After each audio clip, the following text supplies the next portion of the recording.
함께 말씀을 보겠습니다. 사도행전 8장 1절부터 8절까지 말씀 교독합니다. 제가 먼저 읽겠습니다. 사울은 그가 죽임당함을 마땅히 여기더라.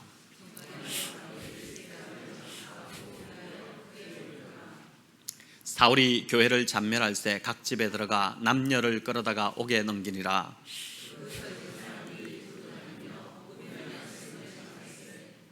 빌립이 사마리아 성에 내려가 그리스도를 백성에게 전파하니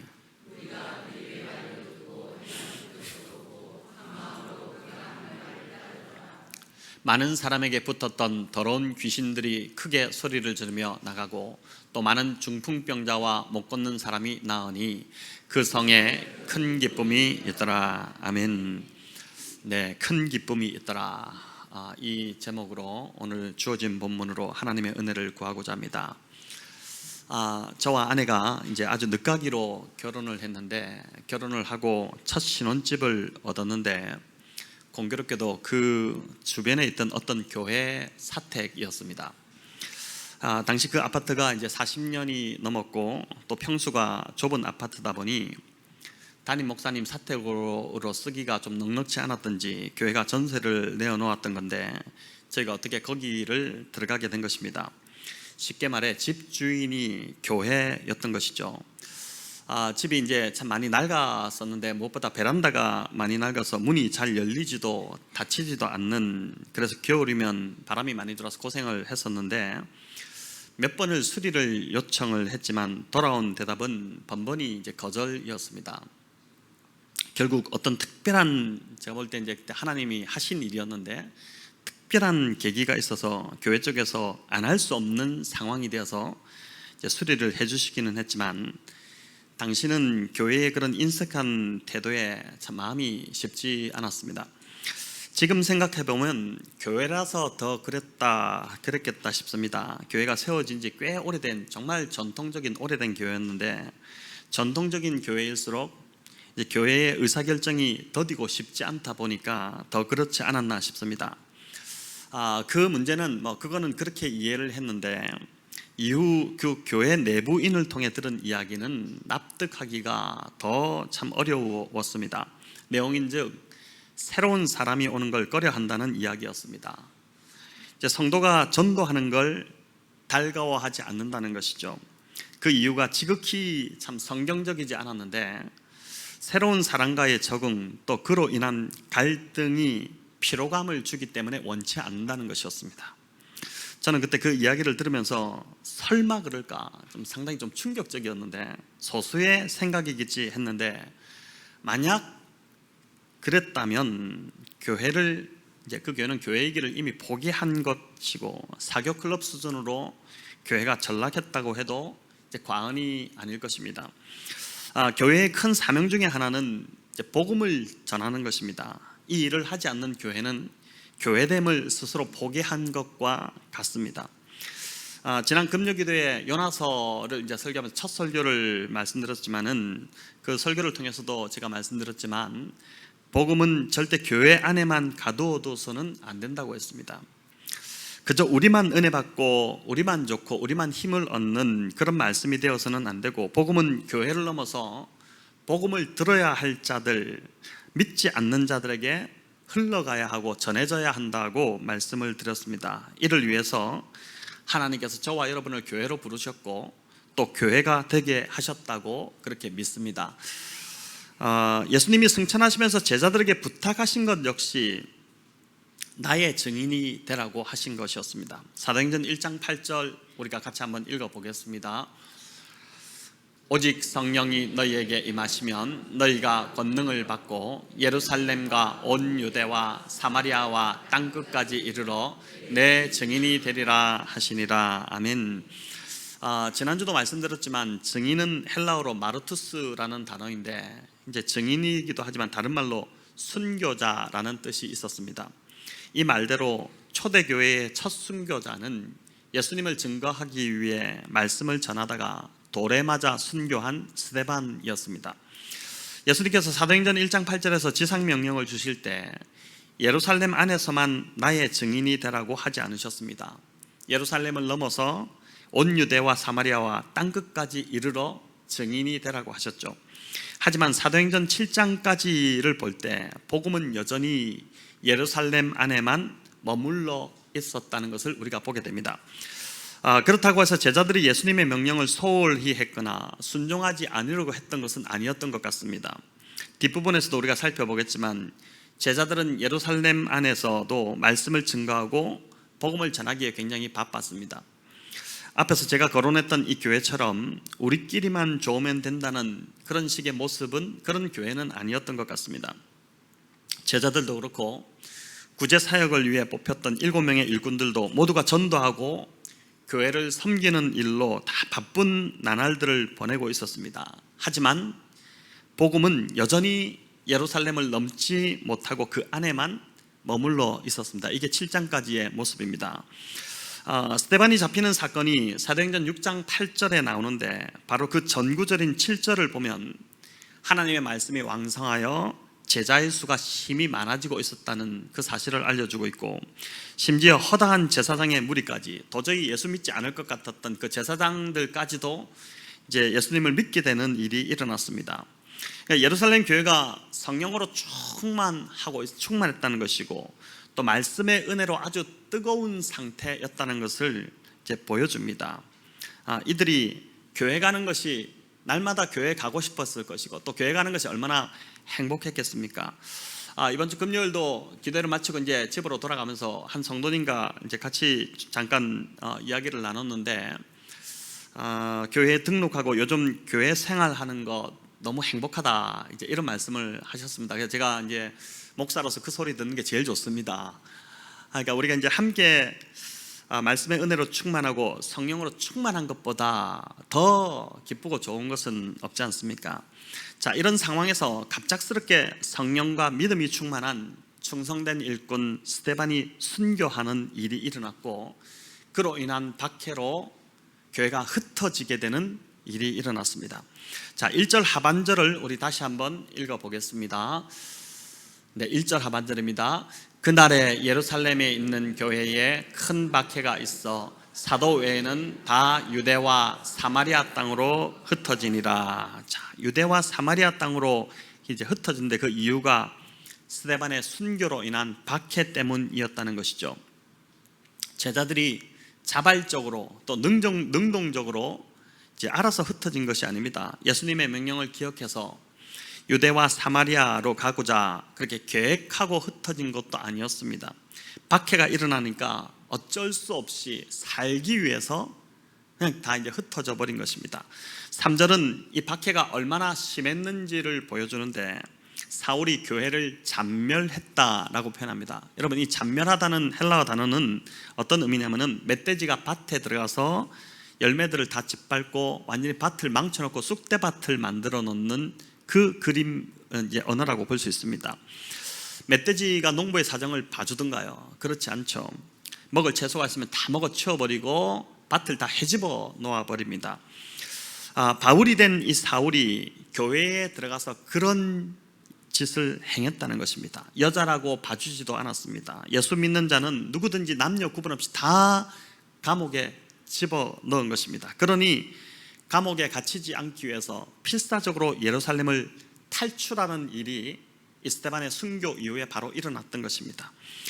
아마 야반도주 하기도 하지 않았겠습니까? 살기 위해서 그냥 막 야반도주하는 일들이 있었겠죠. 자, 이걸 보면서 하나 깨닫게 되는 것이 있습니다. 여러분, 교회는 철저히 하나님이 세우시는 것이지 사람이 세우는 것이 아니라는 것입니다. 예루살렘의 성도들이 어느 날 모여서, 자, 이제 우리 예루살렘 교회를 보니까 잘 든든히 세워져 가고 있으니까 사도행전 1장 8절에서 주님이 유대와 사마리아에도 복음을 전하라고 했으니까 우리가 그렇게 한번 유대와 사마리아로 가서 교회를 한번 세워보자, 복음을 전하자, 이렇게 하지 않았다는 것이죠. 더욱이 사마리아는 당시 유대와의 관계에 있어서 너무나도 참 관계 갈등 상황, 좋지 않은 관계였기 때문에 그곳에 교회를 세울 생각은 제자들 중에 어느 누구도 꿈도 꾸지 못하고 있는 상황이었습니다. 초대 예루살렘 교회도 마찬가지였다고 볼 수 있습니다. 12 제자가 모여서 이제 주님이 승천하신 이후에 우리 주님이 승천도 하시고 안 계신데 우리가 뭘 할까? 교회나 한번 세워보자. 그래야 우리가 제자의 도리를 다하는 것이 아니겠느냐, 이렇게 하고 교회를 세운 것이 아니라는 것입니다. 그들은 예수님이 승천하시자 어찌할 바를 몰랐습니다. 완전히 그냥 멘붕 상황이 왔다고 할 수 있는 것이죠. 완전히 길을 잃은 자들처럼 멍하니 그냥 마가다락방에 모여 있었습니다. 그리고 기도하라고 하니까 그 말씀이 생각나서 그냥 기도한 것이 전부였습니다. 그러다가 오순절 성령이 오시니까 성령 충만을 받고 그 사람들이 다 뒤집어지기 시작한 것이죠. 그런 모습을 보고 사람들이 몰려들자 베드로가 뭐라도 말해야 되니까 일어나서 이제 말씀을 입을 열기 시작했는데 성령에 이끌림 받기 시작하고 그러면서 이제 설교를 하기 시작합니다. 아마 그날 가장 놀란 사람은 베드로 자신이었을 것입니다. 자신이 말씀을 그렇게 잘 전할 줄은 자신도 몰랐을 것이고, 또 자신이 전한 그 말씀을 듣고 막 회개하는 사람이 있기 시작하고 3,000명, 5,000명씩 그날 교회로 이제 들어오기 시작하는 회심하는 일들이 일어나는 걸 보면서 베드로가 가장 깜짝 놀라지 않았겠습니까? 교회가 이제 성도가 급작스럽게 늘어나니까 음식을 나눠주는 구제 일들이 시작되고, 그 일들이 사람이 너무 많아지니까 삐거덕거리는 문제가 생기는 일이 일어납니다. 그래서 7 일꾼을 세우는 우리 장면을 살펴보지 않았습니까? 처음부터 교회가 뭔가 계획하고 예산을 짜고 교회 비전과 가치를 세우고 아이디어를 공모해서 또 뜻이 맞는 사람들이 모여서 그렇게 교회를 세운 것이 아닙니다. 성령께서 초대교회는 철저히 그냥 몰아가셨습니다. 12사도나 제자들이 이 일에 개입한 것은, 또 기여한 것은 하나도 없고 그 모든 걸 다 하나님이 하셨다는 것입니다. 초대교회, 첫 교회가 그렇게 세워졌다는 것이죠. 이게 예루살렘 초대교회가 세워진 모습이고, 또 복음이 예루살렘을 넘어서 유대와 사마리아로 들어가게 된 계기입니다. 이 일에 12사도나 제자들이 기여한 것은 정말 단 하나도 없습니다. 모든 걸 다 하나님이 하셨습니다. 그래서 목회를 하면 할수록 느끼는 것이지만, 하나님은 사람을 통해서 그 뜻을 이루어 가시지만 절대 사람을 의존하시는 분이 아니라는 것입니다. 우리가 모세를 생각하면 쉽게 좀 이해가 될 수 있습니다. 여러분, 모세가 하나님께 얼마나 크게 쓰임받았습니까? 하지만 모세에게 가장 위험했던 한 순간이 있었는데, 그럼 바로 요단강을 건너 가나안 땅에 들어가기 직전의 순간이었습니다. 우리가 새벽기도 시간에 신명기를 얼마 전에 이제 살펴보았지만, 모세가 요단강을 건너서 가나안 땅에 들어가기를 원치 않았을까요? 아니요, 굉장히 간곡하게, 그 누구보다도 정말 그 가나안 땅에 들어가고 싶어 했던 사람이 모세입니다. 그 목적 하나로 40년간 광야를 이스라엘 백성들을 이끌었던 사람입니다. 그러니 얼마나 그 땅을 밟고 싶었겠습니까? 하지만 하나님께서 단호하게 NO라고 말씀하셨죠. 너는 들어갈 수 없다라고 하셨습니다. 얼마나 하나님이 야속하게 느껴졌을까요? 얼마나 섭섭했겠습니까? 40년 동안 나를 부려먹더니 이제 다 됐으니까 나를 그냥 팽시키시는구나, 나를 그냥 버리시는구나, 헌신짝처럼 그냥 버려버리시구나, 이렇게 생각할 수도 있었겠죠.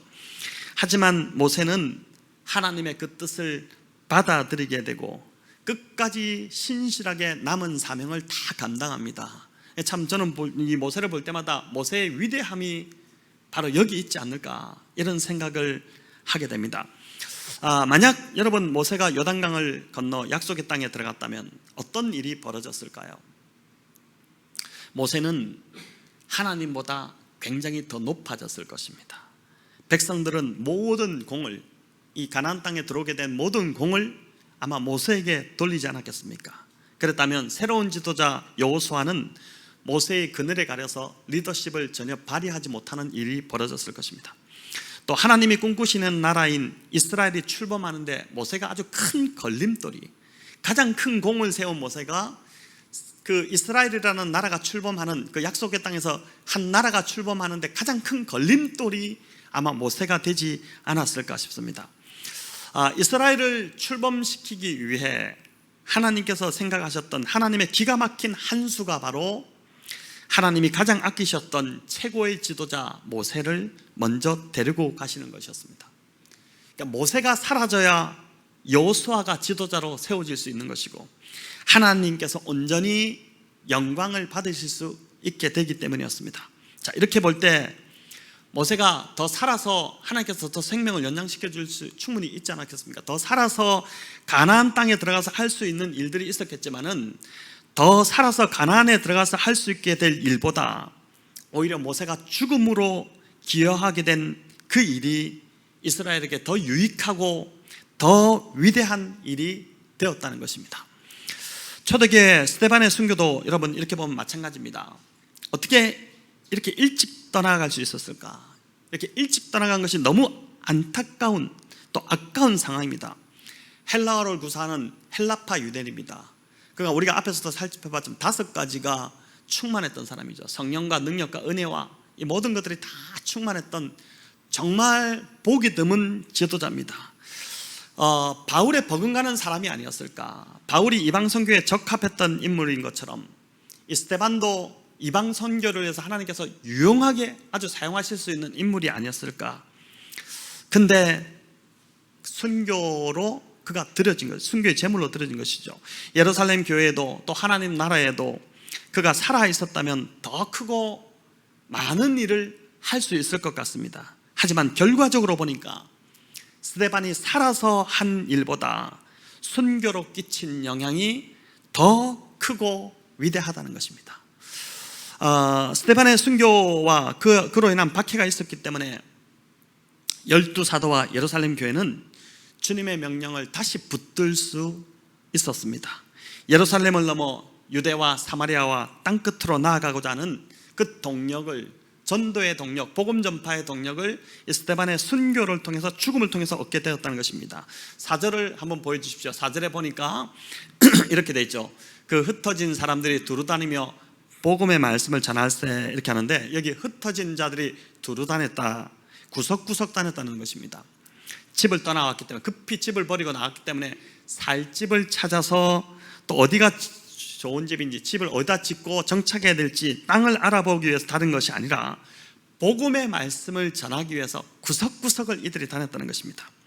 여기 복음의 말씀을 전할세 이렇게 되는데, 이 전하다는 단어는 누가가 이제 현재 분사형으로 여기 이렇게 기록한 것을 볼 수 있습니다. 이 무슨 말이냐면은, 이건 제자들이 한 번 전하고 만 것이 아니라 지속적으로 그 지역을 다니면서 계속 복음의 말씀을 전했다는 것입니다. 복음 전파의 불이 스데반의 순교를 통해서 일어난 것입니다. 예루살렘뿐만 아니라 이방 땅 가운데 본격적으로 이 스데반의 순교로 인해서 복음 전파의 불이 들불처럼 막 이렇게 붙기 시작했다는 것이죠. 특별히 5절은 보니까 빌립이 사마리아 성에 내려간 사실을 언급하고 있습니다. 빌립은 여러분 6장 5절에 처음으로 그 이름이 언급되는데, 초대 예루살렘 교회에 세운 그 7 일꾼 중에 한 사람입니다. 7 집사의 명단을 이렇게 보니까 스데반 다음에 빌립이 나옵니다. 스데반이 제일 먼저 나오고 그 다음 빌립이 나옵니다. 우리가 빌립에 대해서 또 한번 이제 다음 주나 이렇게 다루겠지만은, 그도 스데반처럼 헬라파 유대인입니다. 아마 스데반과 굉장히 각별한 사이가 아니었을까, 그렇게 생각이 듭니다. 이름도 스데반 바로 뒤에 나오고, 또 같은 헬라파이고, 또 7 일꾼 중에 한 사람으로 같이 세워졌기 때문에 누구보다도 친하고 그 사이가 각별했던 그 두 사람이 바로 이 스데반과 빌립이 아니었을까, 우리가 충분히 짐작해 볼 수 있습니다. 자, 그렇기 때문에 이 스데반의 순교 앞에서 가장 충격을 받은 사람은 다름 아닌 바로 이 빌립이었다는 생각이 듭니다. 순교할 때 그 옆에서 지켜주지 못한 것에 대한 그 미안함이 굉장히 컸을 것이고, 또 스데반의 이게 함께 나도 순교하지 못한 그 미안함, 이런 마음들이 있었을 것이고, 그래서 스데반의 죽음이 헛되지 않기 위해서 그가 복음을 위해 스데반의 목까지 내가 해야겠다, 내가 정말 스데반의 목까지, 스데반이 하고 싶었던 그 복음 전파에 대한 그 열정을, 내가 그것을 가지고 스데반의 목까지 내가 정말 해야겠다, 그런 굳은 결심을 빌립이 하지 않았을까, 이렇게 우리가 생각해 볼 수 있는 것입니다.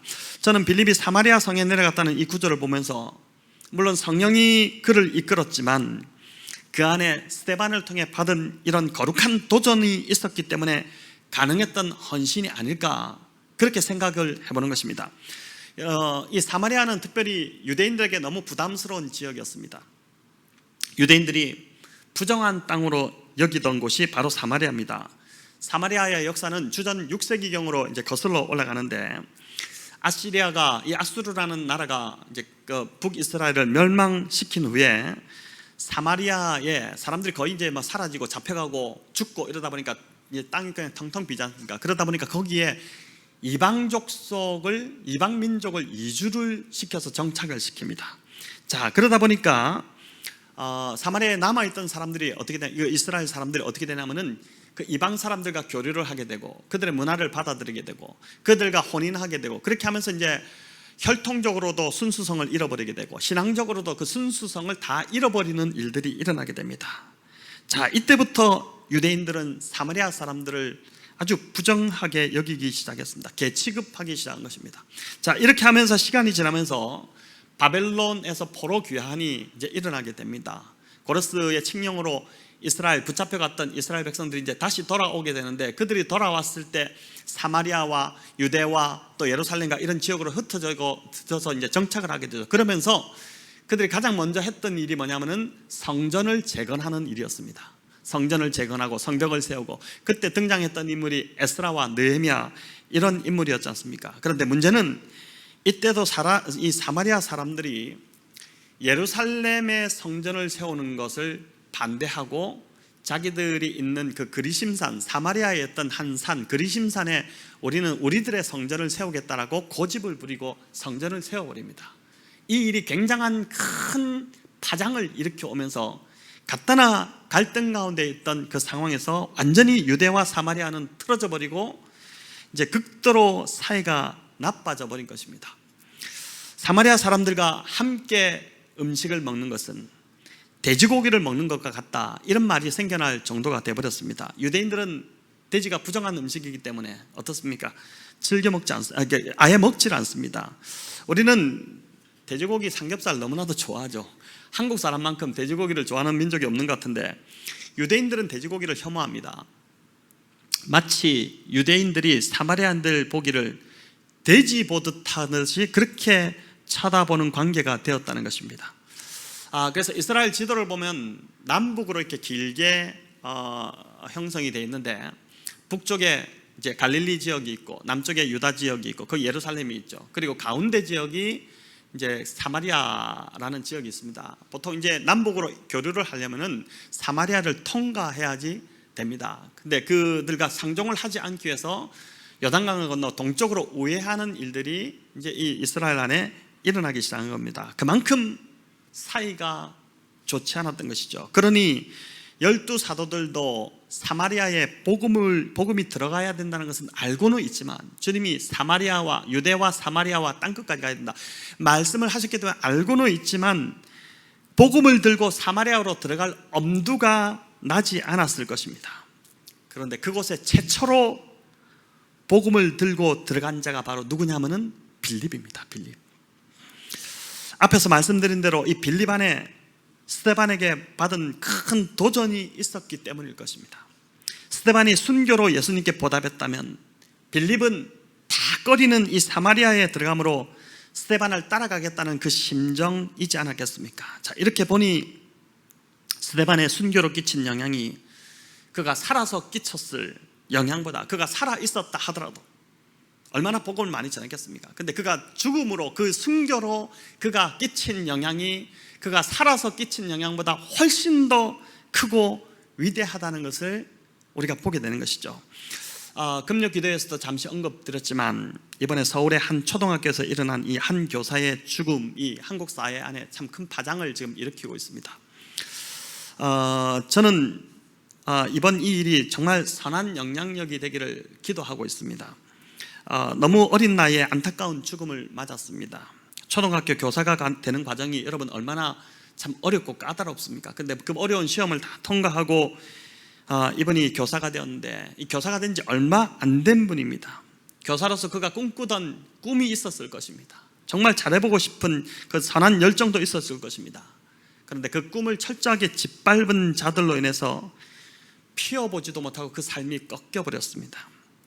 그래서 저는 기도하기는 이번에 죽음이 헛되지 않기 위해서 하나님, 스데반이 살아서 했던 것보다 죽어서 더 큰 영향력을 미쳤던 것처럼 이분의 삶 또한, 이분의 죽음 또한 하나님 그렇게 쓰임 받기를 원합니다. 이런 기도가 이제 되었습니다.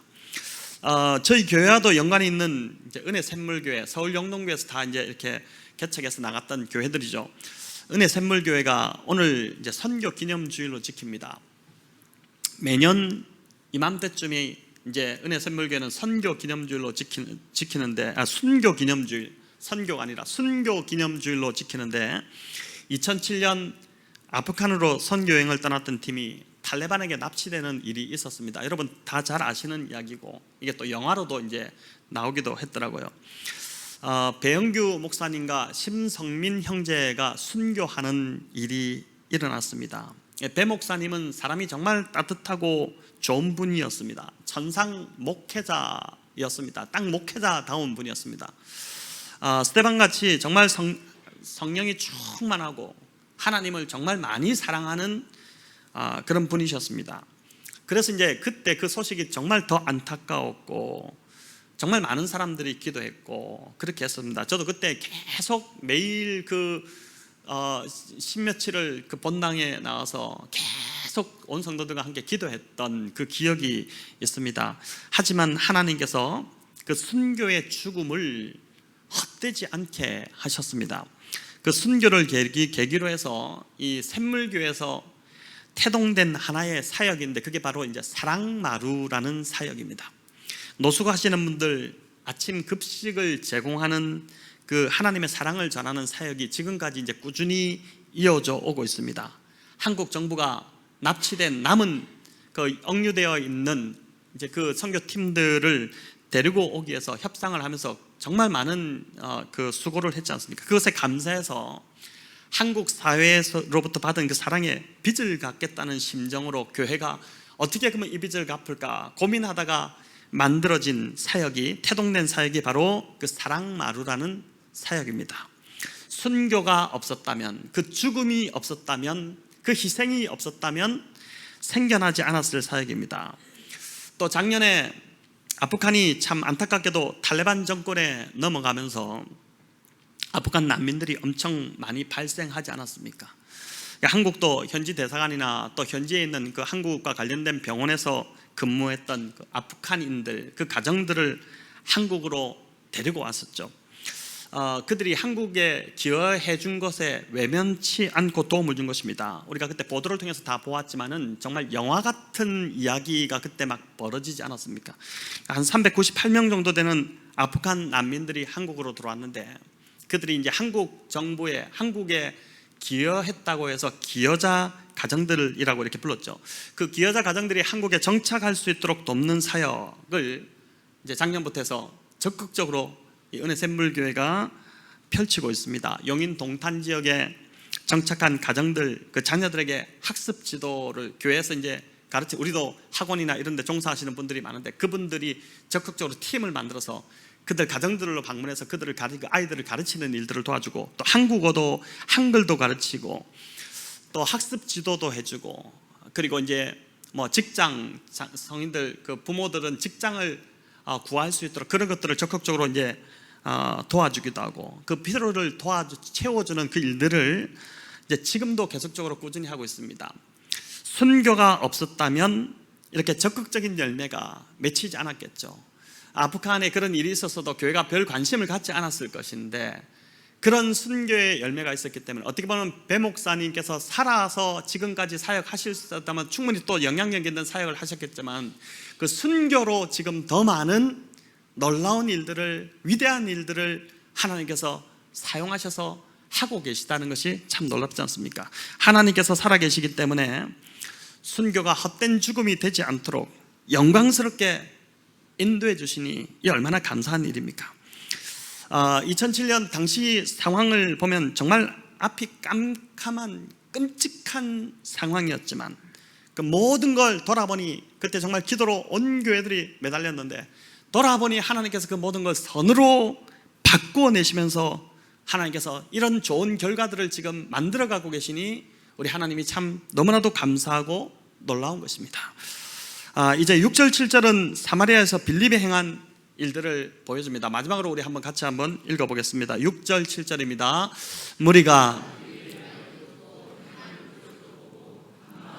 그가 하는 말을 따르더라. 많은 사람에게 붙었던 더러운 귀신들이 크게 소리를 지르며 나가고 중풍병자와 못 걷는 사람이 나으니. 아멘. 사람들이 빌립이 전한 복음의 말씀을 듣고 또 그가 행하는 표적을 보고 한 마음으로 빌립을 따랐다, 이렇게 나옵니다. 여기 7절에 보니까 표적이 무엇인지 보여주는데 더러운 귀신이 떠나가고 많은 병자들이 낫게 된 것이었습니다. 빌립이 전한 말과 빌립이 행한 표적, 이 두 가지를 보고 사람들이 따랐는데 헬라 문장을 살펴보니까 빌립이 전한 말에 더 무게가 실려 있습니다. 사람들이 빌립을 따른 이유가 표적보다 그가 전한 말씀 때문이었다는 것입니다. 왜 그가 전한 말씀이 어떻길래 그럴까요? 여러분, 지금 유대인들은 신약을 믿지 않습니다. 이게 정통 유대인들은 신약을 인정하지 않죠. 예수 그리스도를 인정하지 않기 때문에. 그래서 그들이 믿는 것은 구약입니다. 이제 모세 오경, 또 선지자의 글들, 시편, 이런 것을 이제 하나님의 말씀으로 인정하고 받아들입니다. 근데 사마리아인들은 뭘 받아들일까요? 사마리아인들은 모세 오경만 하나님의 말씀으로 인정하고 믿고 있던 자들입니다. 모세 오경 뭐죠? 창세기, 출애굽기, 레위기, 민수기, 신명기 다 율법의 말씀들입니다. 이 모세 오경 안에는 거의 딱딱한 율법만 들어있습니다. 자, 이 율법이 얼마나 무겁고 지키기 어려운 말씀입니까? 근데 이 율법의 말씀에 짓눌려 있던 사람들이, 이 사마리아 사람들이 빌립을 통해서 예수님의 복음을 듣게 된 것입니다. 율법은 율법 자체로는 절대 이해할 수 없습니다. 율법만 들으면 너무 무거워집니다. 지킬 수 없기 때문에 중압감으로 숨을 쉬지 못할 것 같습니다. 하지만 예수님과 연결하면 이 율법이 풀어지기 시작합니다. 너무나도 율법이 정말 하나님이 선물로 주셨구나, 이 율법 안에 하나님의 사랑이 정말 담겨 있다는 것을 예수님의 렌즈를 통해서, 예수님을 통해서 듣게 되면은 이 율법이 그렇게 다가오기 시작하는 것입니다. 여러분, 이 사람들이, 사마리아 사람들이 빌립을 통해서 예수님의 복음을 들으면서 그들이 율법을 보게 되니까 해방감이 오기 시작한 것입니다. 너무나도 그 마음 안에 기쁨이 찾아오기 시작한 것입니다. 이해되지 않던 율법, 어려웠던 율법이 비로소 깨달아지기 시작하고 그 율법 속에 하나님의 사랑이 느껴지니 빌립의 말씀을 듣는 것이 너무 좋아서 들어도 또 듣고 싶고 또 듣고 싶고 하면서 빌립을 따르는 일들이 일어나게 됐다는 것입니다. 그 결과로 8절은 그 성에 큰 기쁨이 있더라, 이렇게 되죠. 그냥 기쁨이 아니라 큰 기쁨입니다. 성도 여러분, 신앙생활은 이런 큰 기쁨이 있어야 합니다. 이 신앙이 짐이 되어서는 안 됩니다. 그건 잘못된 겁니다. 율법 아래에 있던 사마리아 사람들이 그렇지 않았습니까?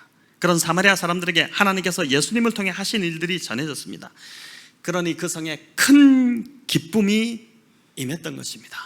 이처럼 신앙은 내가 하나님을 위해서 무엇을 하겠다는 것, 내가 무엇을 하는 것, 그게 신앙이 아니라, 물론 성김과 봉사가 참 중요합니다. 그러나 신앙은 하나님께서 예수님을 통해서 내 삶에 행하신 일들을 하나씩 발견하고 깨달아가는 것, 바로 그게 신앙인 것입니다.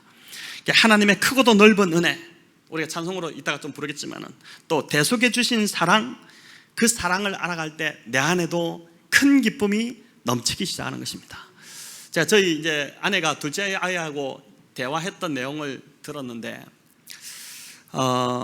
이제 주기도문 주일날 와서 초등부 와서 예배를 드리는데 주기도문을 암송하는데, 주기도문 뜻이 이제 좀 머리가 크니까 그런 것 같습니다. 그전에는 그런 걸 모르다가 머리가 좀 커지니까 주기도문을 암송하는데 이 뜻도 모르는데 뭘 이렇게 자꾸 외우라 하느냐, 암송하라 하느냐, 그러니까 뜻을 모르고 그냥 하는 자체가 좀 힘들어지고, 또 헌금도 보니까 이제 용돈을 조금씩 주면은 그 용돈에서 무조건 헌금을 떼라, 이렇게 저희가 얘기하는데, 왜 내가 써야 될 용돈에서 하나님께 이 돈을 드려야 되나?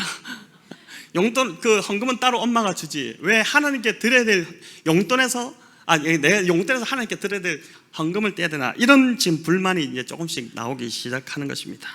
그리고 또 왜 나 외에 다른 신을 섬기지 말라, 이런 십계명을 접할 때 그 참 고약한 하나님이다.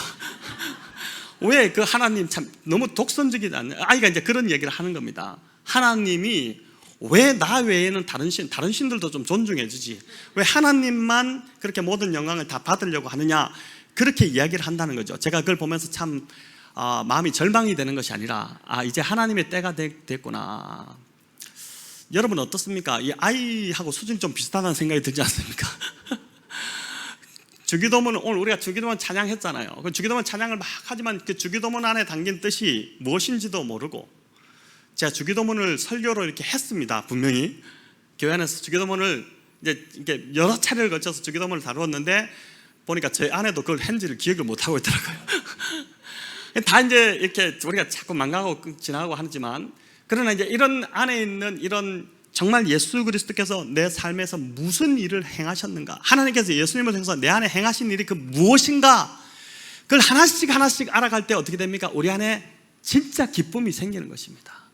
그냥 기쁜 척 하는 것이 아니라 진짜 예수님께서 놀라운 일을 행하셨구나, 이걸 알아가는 게 바로 신앙생활이라는 것이죠. 바라기는 저희 교회 공동체가 예수님을 알아가고자 하는 그 열망이 점점 더 커져가기를 바랍니다. 성도님들의 우선순위가 바로 이 일이 되기를 바라며, 그런 교회 공동체 위에 우리 선하신 하나님께서 우리 공동체 위에 더 큰 기쁨을 부어주시기를 우리 주님의 이름으로 축원합니다.